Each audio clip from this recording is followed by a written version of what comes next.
Le reflux gastro-œsophagien, également appelé RGO, est bien connu dans notre société, surtout en raison de la consommation d'aliments lourds, qui à la longue provoquera ce type de problème. Nous allons comprendre quels sont les modes de vie qui peuvent aggraver cette pathologie, et comment y remédier naturellement. Lorsqu'il arrive que, au moins 2 fois par semaine, des régurgitations acides surviennent, on peut déjà parler de reflux œsophagien.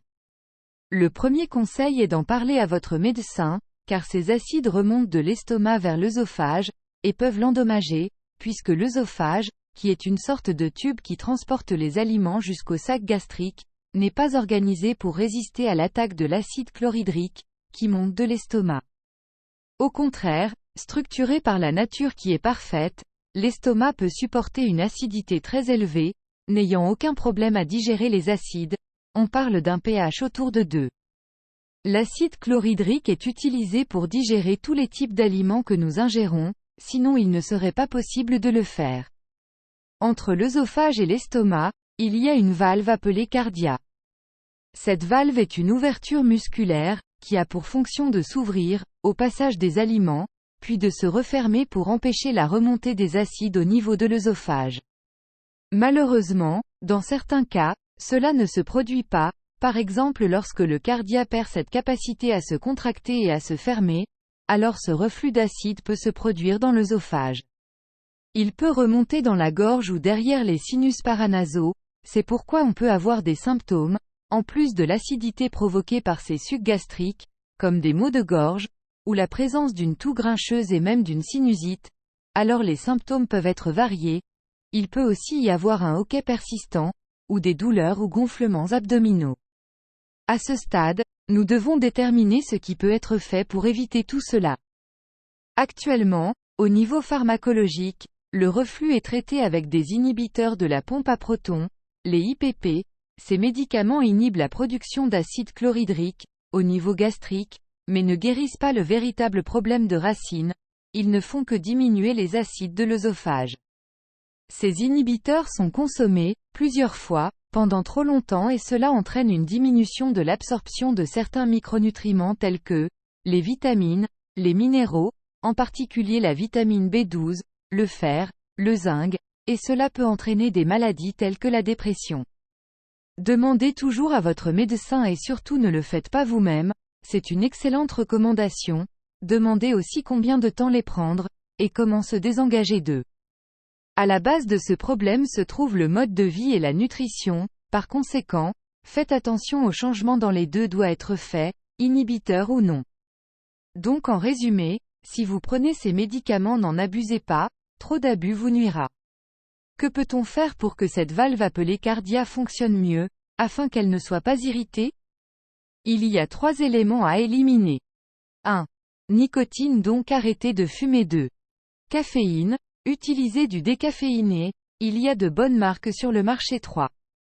Alcool, ne buvez pas d'alcool quand tout s'est rétabli, l'estomac, le cardia et les acides, alors peut-être qu'un verre de vin de temps en temps peut être autorisé, mais pas avant. C'est pour votre bien en tout cas. Aussi pour la nutrition il y a quelques conseils à donner, évitez les aliments très gras, contenant des graisses hydrogénées, comme les frites, les pizzas et les hot dogs, ces aliments aggravent considérablement la situation de reflux, évitons donc de manger de la malbouffe et soyons plus équilibrés dans le régime alimentaire. Avec ces aliments lourds, l'estomac prend beaucoup plus de temps à digérer. Par conséquent, plus la nourriture reste dans l'estomac, plus il y a de possibilités de reflux, c'est pourquoi nous devons également dîner léger le soir et le faire au moins 2 ou 3 heures avant d'aller nous coucher. Autre chose, quand on va se coucher le soir, en étant allongé, notre ventre va être parfaitement aligné avec l'œsophage et donc, cela va créer des reflux. Beaucoup de personnes qui ont ce problème utilisent 2 voire 3 oreillers pour dormir, ce n'est pas bon. Parce que le problème des cervicales va aussi s'ajouter au reflux, mettez plutôt des cubes de bois de 5 ou 10 cm sous le pied du lit, côté tête, le lit va basculer de haut en bas. Ainsi vous pouvez avoir l'œsophage et l'estomac non plus alignés, mais en descente, cela assurera que le reflux ne remontera plus vers la gorge. Autre recommandation, buvez beaucoup d'eau, mais comment la boire? Pas pendant les repas, mais à jeun.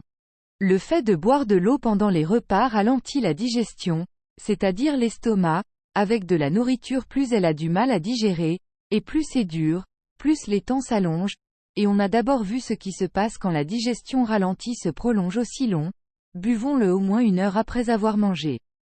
Prenons la bonne habitude de boire de l'eau le matin à jeun, ce geste est très bénéfique pour notre estomac, car s'il y avait déjà de petites lésions, l'eau en stimulant les facteurs de croissance les fera cicatriser.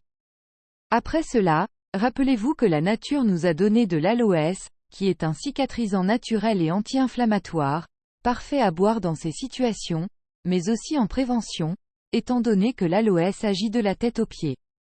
Le deuxième élément naturel qui peut aider au reflux œsophagien est la réglisse. En suçant les bâtonnets ou en mangeant les petits morceaux dans les boîtes en vente, elle sera un bon cicatrisant et anti-reflux, mais attention aux personnes qui souffrent d'hypertension, la réglisse est pour eux le déglycyrrhésiné, c'est-à-dire sans la glycyrrhizine. Un troisième conseil, évitez par exemple d'appliquer des pressions abdominales trop fortes. Lorsque vous êtes constipé et que vous allez aux toilettes, cela peut provoquer une telle pression que l'estomac peut remonter la poitrine, créant une hernie hiatale, avec le cardiaque qui ne ferme plus correctement. La solution est de manger des fibres, celles-ci nous aideront à avoir un intestin régulier, et nous empêcheront de pousser quand nous allons aux toilettes. Quatrièmement, la graisse viscérale peut également provoquer un reflux, nous devons donc perdre du poids pour éviter cela, ainsi que d'autres problèmes de santé. Cinquièmement, ne vous habillez pas trop serré, serrer les intestins et l'estomac provoquera un reflux. Mettez des tailles douces, où vous vous sentirez encore mieux. Rappelez-vous toujours que notre corps nous envoie des signaux, cela signifie que quelque chose ne va pas et donc, il faut le réparer, comme une voiture, lorsqu'une lumière s'allume. Il est important pour notre corps qu'il fonctionne bien, nous devons donc vivre une vie paisible et manger correctement.